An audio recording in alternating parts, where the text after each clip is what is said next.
Hello students, welcome to my YouTube channel. आज हम करेंगे क्वेश्चन नंबर 3।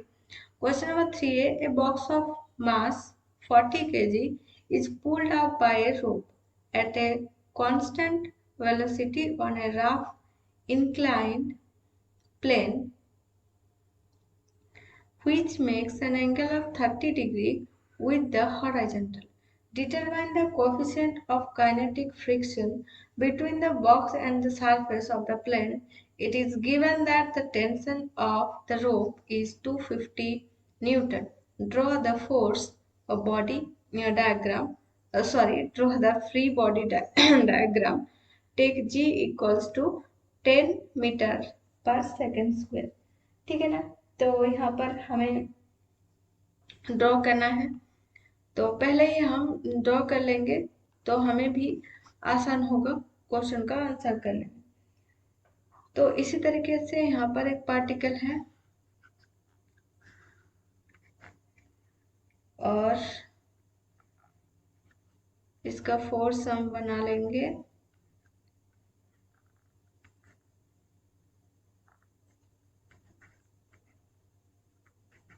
इस तरीके से, ठीक है ना। तो लेट अस चूज दैट। तो इस तरीके से एक बॉक्स गिवन है, ठीक है ना। तो यहाँ पर ये जो बॉक्स है, उसके बाद let us choose the x axis.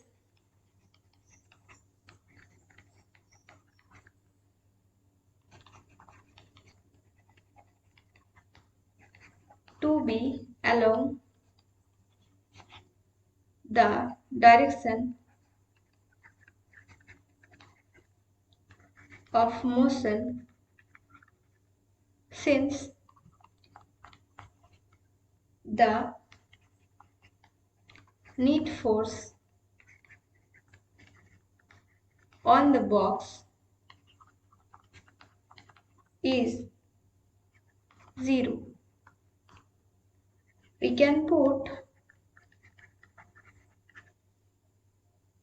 the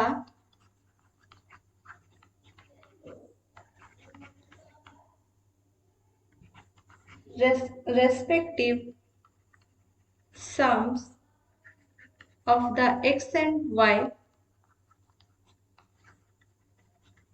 components of the forces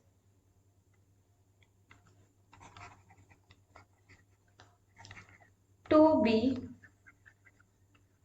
equal to 0.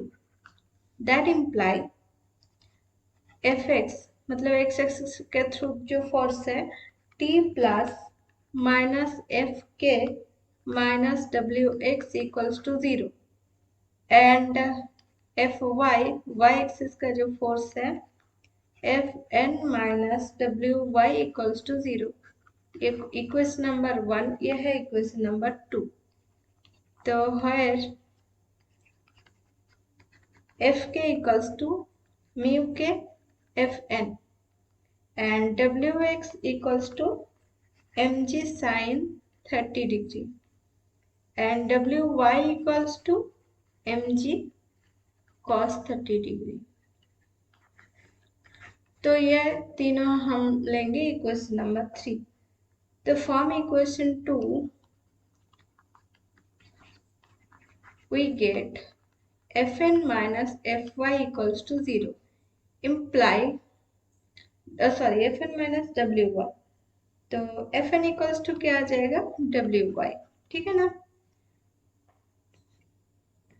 तो ये हम पुट कर देंगे यहाँ पर wy की वैल्यू, तो यहाँ पर एफ के की जगह पर, ठीक है ना। तो now F K equals to mu के इंटू एफ एन। तो एफ एन इक्वल्स टू क्या है हमारा डब्ल्यू वाई। तो डब्ल्यू वाई की वैल्यू पुट कर देंगे म्यू के इंटू एम जी कॉस 30°, ठीक है ना। यह है equation number 4। Now from 1 we get T minus F K minus W X equals to 0। अभी सभी का वैल्यू हमें पता है, तो T minus mu K M G cos 30 degree, ये 30 है ना, minus W X equals to क्या है हमारा, M G sine 30 degree, M G sine 30 degree equals to 0। हमें म्यू के की वैल्यू निकालना है, तो mu K M G cos 30 degree equals to T minus M G sine 30 degree, और mu K equals to T minus M G sine 30 degree divided by M G cos 30 degree, ठीक है ना। अब इन सभी का वैल्यू हमें पता है, here T equals to tension जो है वो क्या है यहाँ पर 250 न्यूटन, 250 न्यूटन। देखिए सभी एसआई में है, तो हमें जो यहाँ पर यूनिट गिवन है तो इनको चेंज करने की कोई जरूरत नहीं है ना। तो उसके बाद m जो गिवन है, m इक्वल्स टू है 20, क्या था 40, तो m इक्वल्स टू 40 kg, और फिर g इक्वल्स टू तो गिवन है 10 मीटर पर सेकेंड स्क्वायर, और क्या चाहिए हमें, हाँ cos 30 डिग्री, इसका तो वैल्यू पता है ना। तो अभी म्यू के इक्वल्स टू हम क्या करेंगे, ये सभी वैल्यू पुट कर देंगे, तो 250 माइनस 40 इंटू साइन 30 का वैल्यू है हाफ, ठीक है ना, divided by 40 into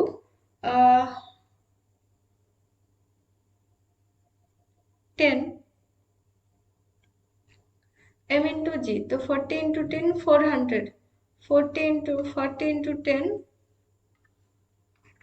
10 into half, तो दिस इज इक्वल्स टू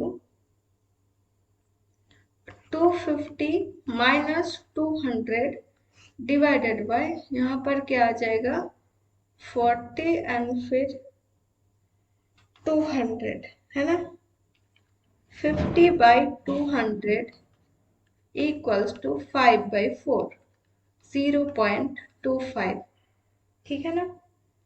तो ये आ गया म्यू की वैल्यू, तो यही निकालना था हम। उसके बाद देखिए हम करेंगे क्वेश्चन नंबर 3 का B, determine the height of the geosynchronous satellites about the surface of the earth. तो G R E and M E की वैल्यू हमें गिवन है, तो ये हम कैसे करेंगे, question number 3 B,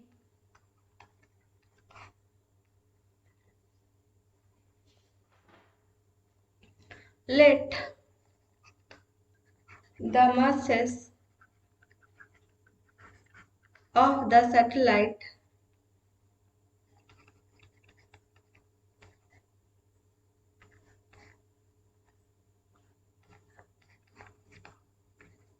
and the earth be m and me, ठीक है ना। तो ये है अर्थ का मास, ये है सैटेलाइट का mass respectively.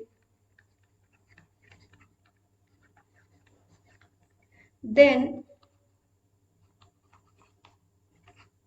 if the satellite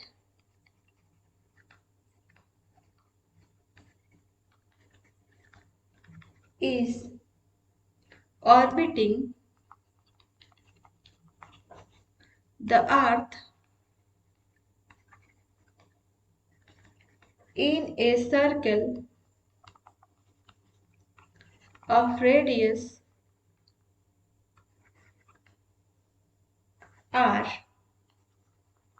then क्या आ जाएगा G M M by R square, G M small M E by R square, this is equals to M V square by, this is equals to M omega square by R, ठीक है ना। तो that imply ये M omega square R के साथ हम कर लेंगे, तो M omega square R equals to G M M E implies that r का क्यूब आ जाएगा, है ना, आर स्क्वायर आर, तो R cube equals to G M E divided by M into omega cube, तो एम एम कैंसिल आउट हो जाएगा, तो R cube equals to G M E divided by omega square, तो R equals to G M E omega square उसका whole power 1/3, ठीक है ना, तो ओमेगा इक्वल्स टू 2 पाई/टी और जी, तो this is equals to G M E divided by 2 pi square, मतलब 4 pi square divided by T square whole power 1/3. This is equals to GME into T square divided by 4 pi square whole power 1/3. तो यहाँ पर ME जो है G equals to क्या है, G की value देखिए, सभी की वैल्यू गिवन है 6.67 into 10⁻⁻11 Newton metre square K G inverse,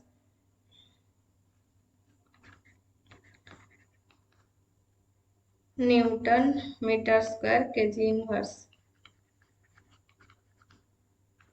sorry के जी पावर -2, ठीक है ना, तो उसके बाद एम ई इक्वल्स टू क्या है 5.97 इंटू 10⁻24 के जी, ये चाहिए, और क्या चाहिए हमें टी, तो टी इक्वल्स टू टाइम, कितना टाइम में उसे चक्कर कटना है 24 आवर्स, ठीक है ना, तो फिर 24 hours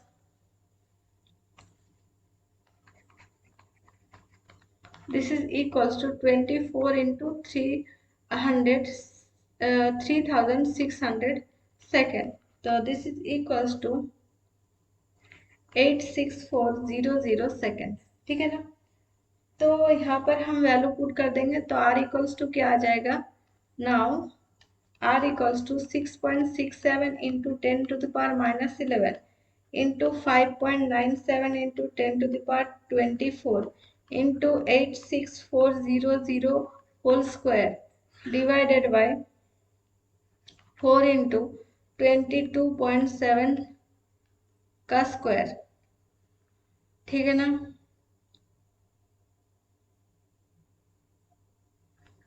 22/7 3.144,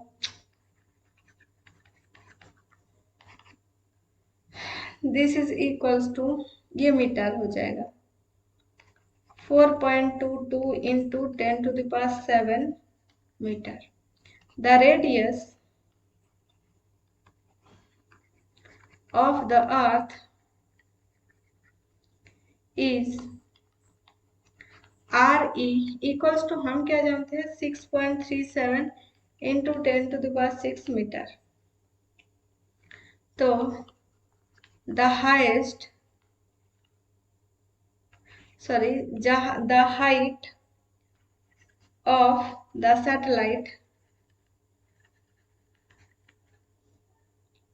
is h equals to, देखिए 4.10⁻7 था, तो इसे हम 42.2 कर लेंगे इंटू 10⁻7 इतना मीटर, तो 42.2 10⁻6 आ जाएगा, एक हम इधर ले आ रहे हैं, देखिए इन दोनों को हम मिलाने के लिए ये कर रहे हैं -6.37 इंटू 10⁻6 इतना मीटर, तो this is equals to around 35,800 kilometre, ठीक है ना, मीटर को हमने किलोमीटर में कन्वर्ट कर लिया, तो ये आ गया आंसर। उसके बाद देखिए state the law of conservation of energy, तो कॉन्जर्वेशन ऑफ एनर्जी का हम लॉ लिखेंगे,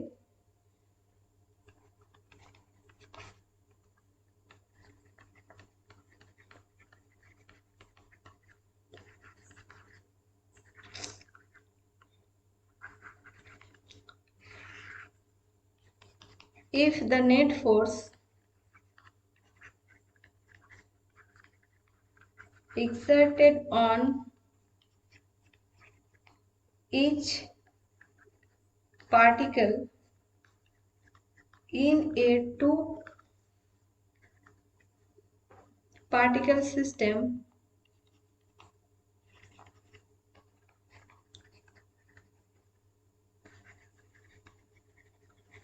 depends only on its distance from the other particle. The total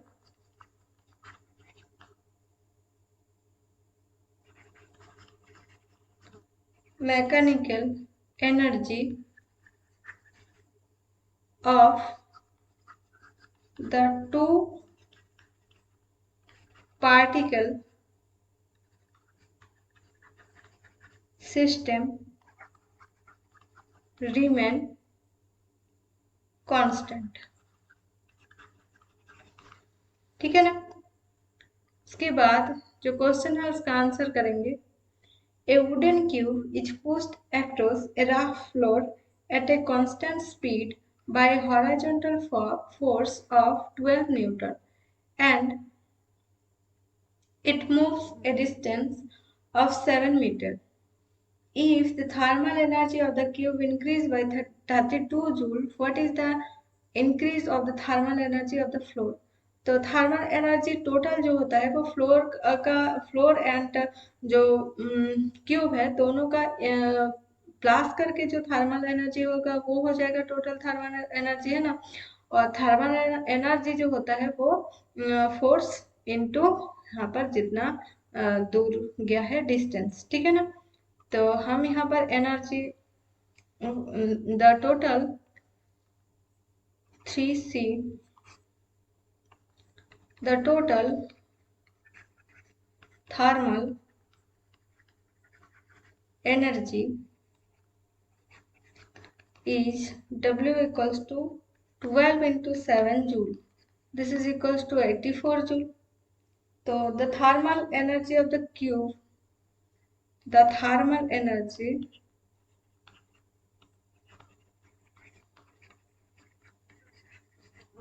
increase by the cube is क्या 32 joule। तो the thermal energy increase by the floor is क्या आ जाएगा 84 minus 32 joule. तो this is equals to 52 joule, ठीक है ना। तो ये है आंसर क्वेश्चन नंबर 3 का सी। उसके बाद अगले वीडियो में हम देखेंगे क्वेश्चन नंबर 4। आज की वीडियो में इतना ही। Thank you students, thanks for watching.